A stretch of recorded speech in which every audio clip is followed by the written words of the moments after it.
When teams lose emotional games, one of two things usually happens. The first is you immediately implode and the season goes to kaput. Or you rally around that loss and never want to feel that way again, and then basically go Super Saiyan.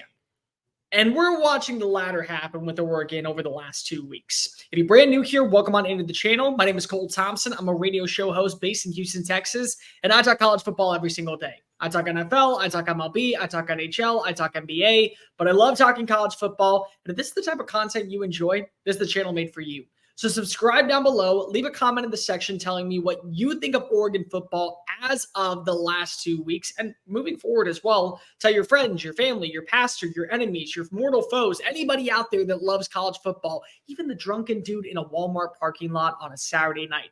Because if we get to 1,000 subscribers by November 15th, I'll shave my head live on air. That's right, full Lex Luthor style. 1,000 subscribers by November 15th. So subscribe down below. Tell everybody about it. By the way, give me a follow on social media at Mr. Cole Thompson. Go ahead and subscribe to the channel, and let's always talk college football. Final score in Salt Lake City, Rice-Eccles Stadium, 35-6. No, not 35-6 Utah, 35-6 Oregon. This was a bully beatdown clinic of showing you what it's like to fight through adversity. Because three things are very apparent when we talk about Utah and when we talk about the Pac-12 this year. Utah does not lose many games at home. In fact, they almost never lose when they're at Rice-Eccles Stadium. They control the narrative of the game, and they tell you and they dictate toward you, this is what you're allowed to do, this is what you can't do, this is what we're going to give you, this is what you can't take. And Oregon said, yeah, shut the hell up. We're going to do all of that and a bunch more and just completely impound you to oblivion, to where fans are sitting there wondering, holy crap, is this like the start of the time in the Pac-12? Yeah, that's what you got in this game, plain and simple. The other thing is that the Pac-12 is so well put together that you can't afford to have a struggle matchup, because if you do, you eventually will find yourself on the sour end of defeat.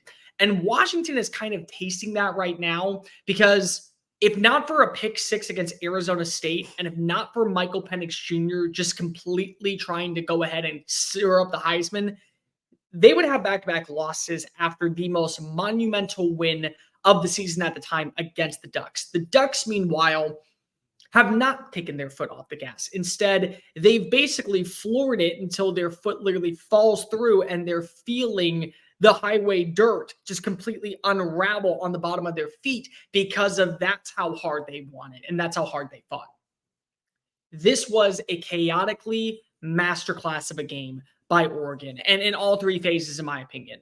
Bryson Barnes never felt comfortable, in my opinion, in the pocket. Every play you watched as Oregon's front seven corralled him. They made him into making mental mistakes. And it was evident. He had 2 interceptions and he only threw for 136 yards. They finished, if I'm not mistaken, with like 8 tackles for losses and 4 sacks. This was a very sound defensive performance. Also, they did a very good job of getting Utah off the field and the ball back to the offense.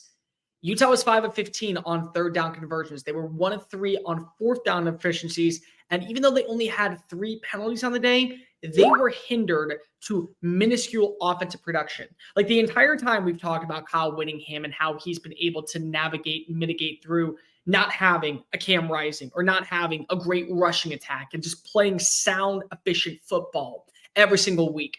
And this was the game to where you go, oh, no, this is why Utah still is having some struggles. And I like Utah. I think everybody on this channel knows how much that I like Utah and how well respected I think Kyle Whittingham should be in the national narrative. But we got to also give a lot of respect to Dan Lanning, because the culture that he has implemented since Mario Cristobal headed down to the 305 and he left Athens, Georgia to become the next head coach is night and day difference. Oregon in years past would find a way to lose one random game that they probably should have won. And on paper, they absolutely should have won this game. And this is one of those games that Mario Cristobal probably would have lost, whether it be with conservative play calling, whether it be with the ineptness of trying to put together a good balanced rushing attack or trying to be too aggressive defensively. This would be a game that he would lose. But instead, that wasn't the case. And a lot like you see at Alabama and a lot like you see at Georgia, which isn't a mistake, by the way, but like those two programs, Lose one piece, no drop off. That's kind of been the narrative around Oregon this year. They lose Kenny Dillingham. Dillingham goes and he becomes the next head coach at Arizona State, his alma mater. Good for him. Best of luck to you, bud. But instead, you bring in Will Stein, the offense coordinator from UTSA. And there are times where usually a quarterback and an OC won't see eye to eye right away. No, not the case. Bo Nix once again is proving that he belongs in the Heisman Trophy conversation. He was never the problem down in Auburn, Alabama, and he's now looking like the reason why Oregon has all the hope and all the accolades to go on an epic run down the stretch and finish the year 11-1 with a shot at going to the college football playoff. They absolutely have a shot at going to the college football playoff. Utah's one of the best defenses in college football. Not one of the best defenses in the Pac-12, but one of the best in the CFP. And Bo Nix went 24-31, and he threw for 248 yards. He had 3 total touchdowns on the day. Bucky Irving rushed for 83 yards. 3 different receivers caught at least 4 balls for at least 40 yards.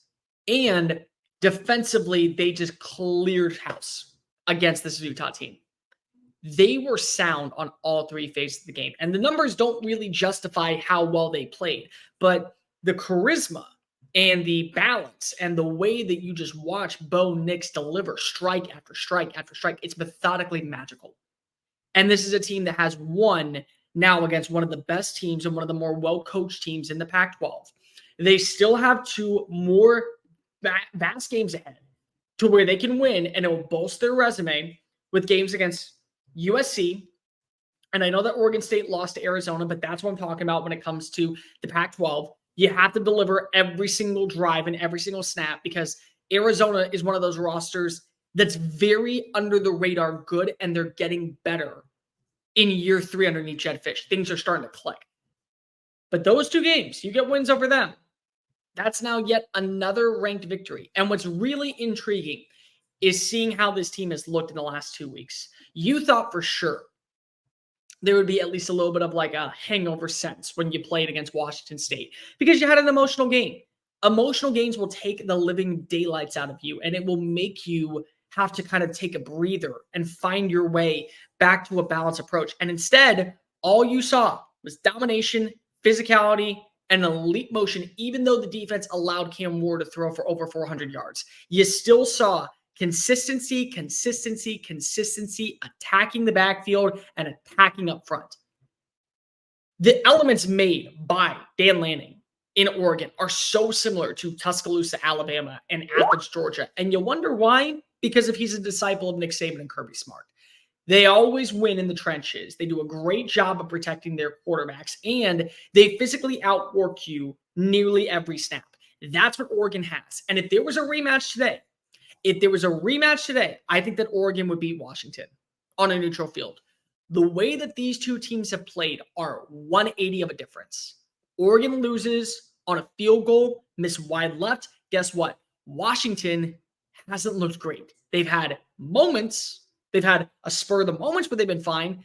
But for the most part, Oregon has not only handled business, but they're holding themselves to a standard. Go back and watch like it was like in the 3rd quarter, if I'm not mistaken. Bucky Irving misses a play.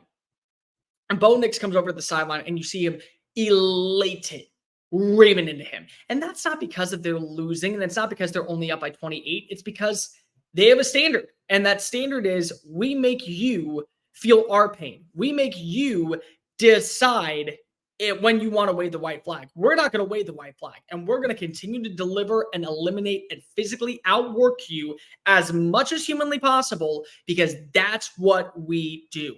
That's Oregon football. That's the brand we want to bring into the Big 10, and that's the brand that we want the country to see.